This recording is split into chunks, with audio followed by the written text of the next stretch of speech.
ko comme d'habitude i n'a fɔ aw yɛrɛ bɛɛ lajɛlen bɛ o kalama san tɛmɛnenw na ni bagi ni o bɛ ka kɛ an bɛ deli k'an mɛn ko bagi sujew ko olu ye fiti kɛ la famille ko mɛ ko ɲinan ta ko cette année ko bingini banga nga ale kelen ko ka a décidé k'a fɔ a bɛ bagi kɛ an y'a ye o beji o manga ko o de bɛ fan 14 bɛɛ lajɛlen na sujet fiti kɛ ko maaw ɲinana o kuma in ko ɲinan yɛrɛ kɔni ale san kɔnɔna la m'a fɔ n ko a ma kɛ nka fɛn min kɛlen don ka fan bɛɛ lajɛlen karitɔne o ye bingini banga nga ale tɔgɔ de ye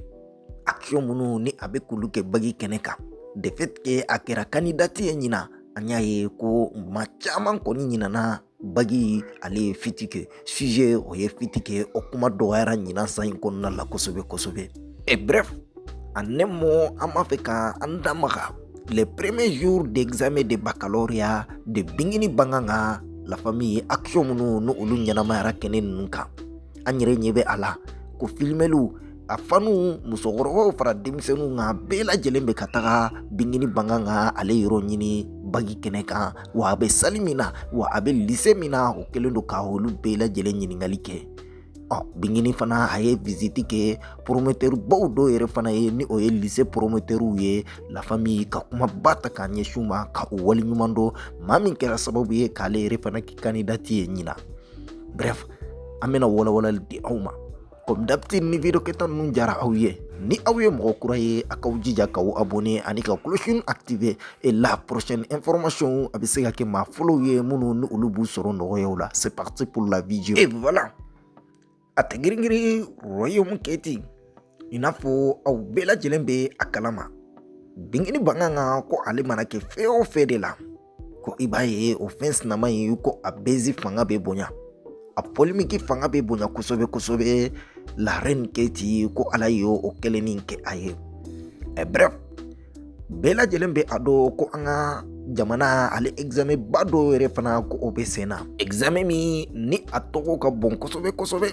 an bɛɛ lajɛlen bɛ o dɔn depuis don min na a bɛ fɔ ko bi ye bagi depuis don min na a bɛ lancer ko bagi bɛ daminɛ nin don in na a résultat bɛ bɔ nin don in na ko i b'a ye maa minnu bɛ ale examen in na ko u ni jɔyɔrɔ de don u ni kɔnɔmu belebeleba de don et bref ko o examen sinama in ko a deuxième jour ko o kɔni ye bidonya in ye et la famille et je pense que ko an ka artiste ba an ka jelimuso ba an ka gɛsɛrɛ ba bingini banga nga ko ça fait partie de ce examen cette année o hukumu kɔnɔna la ko biriw olu bɛ ka caya fan 14 bɛɛ lajɛlen fɛ artiste ale kanubagaw yɛrɛ fana fɛ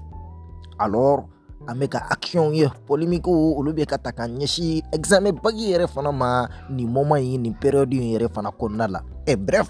la famille an yɛrɛ y'a ye kunun ni o kun ye premier jour ye épreuve olu yɛrɛ fana baden kɔfɛ bingini banga nga wagati min na a bɛ ka a ka so magɛ wagati min na a bɛ ka bɔ sali kɔnɔna la kalanyɔrɔ kɔnɔna la an yɛrɛ y'a ye ko jamaw kanubagaw denmisɛnninw olu fara maakɔrɔbaw kan u taara ka taga da yɛrɛ fana fa tɛ la famille ko walasa olu bɛ se ka bingini ye u ɲɛ la togoya min na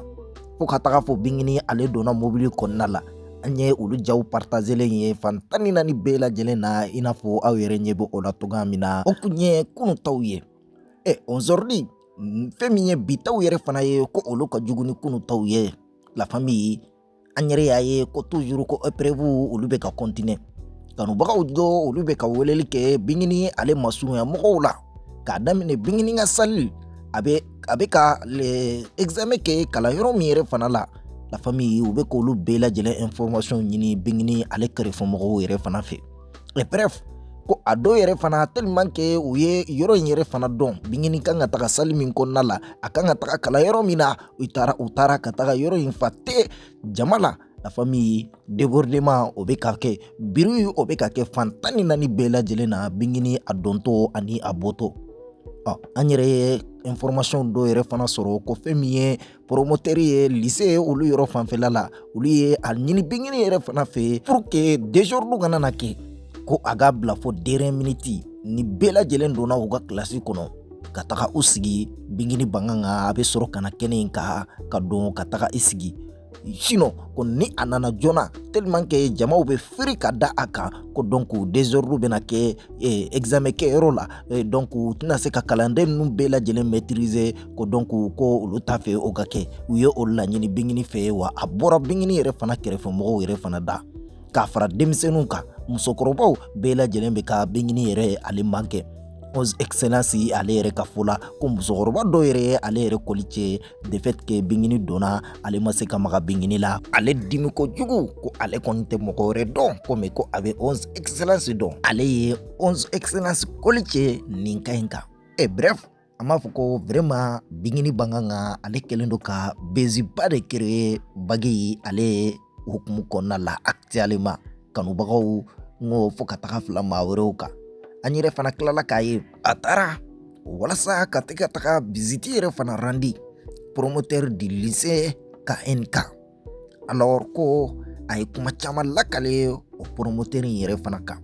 de fait que o ye min kɛ segukaw ye kalayɔrɔ 4 ka o ta segukaw ye Bingini Banganga ale tɔgɔ la maa minnu bɛ yen nɔ ni u denw ni se tɛ u ye ni u denw u parents se tɛ u ye walasa olu bɛ se ka kalan kɛ très facilement ba Maliba kɔnɔna la a tagara ka taga promoteur ye ka taga o fɔ kosɛbɛ wa ka tila k'a yira ko o promoteur in o de nana kɛ sababu ye k'ale kɛ candidat ye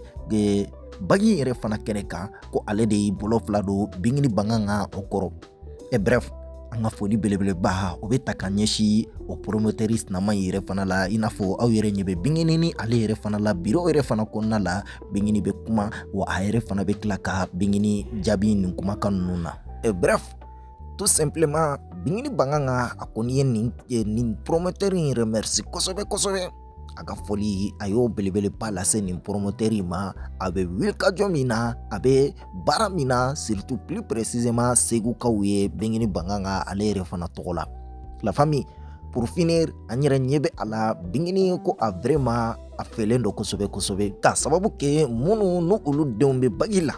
ko u dɔw yɛrɛ bɛ ka u baw de tɛgɛ minɛ ka u sama ka taga ko fo Bagi kɛyɔrɔ la walasa u ni Bingini Banganga ni o ba o bɛ se ka photo ta cogoya min na u bɛ se ka ɲɔgɔn ye alors nin bɛɛ lajɛlen ye kanu de ye kanu mana fɛn min faga o ma jufa an ka laɲini ye min ye o de ye ka Bagi o nɔgɔya bɛɛ lajɛlen ye candidature bɛɛ lajɛlen ye ala ka o kɛ wa o ka dɔgɔ ala ka kow kɔrɔ wa ala bɛ se o la o ɲuman yɛrɛ donc an yɛrɛ y'a ye ko Bagi ko o daminɛna ni a dɔn fɔlɔ ko o daminɛ ni sanji ye ko an bɛ ala deli sanji kɔni ye hɛrɛ ye o ye hɛrɛ ye togoya min na ala ka Bagi kɛ hɛrɛ ye ka résultat ɲɛnamanba k'o di bɛɛ lajɛlen ma donc nin kun ye kɔrɔfɔ fitinin ye k'a da tulo kan i yɛrɛ fana ye faamuyali jumɛn de sɔrɔ o d'a ma commentaire la a ka kɛ ni bonya belebeleba ye i kana ɲina tuguni ni video kɛta ninnu diyara i ye k'i abonné ka cloche activer à la prochaine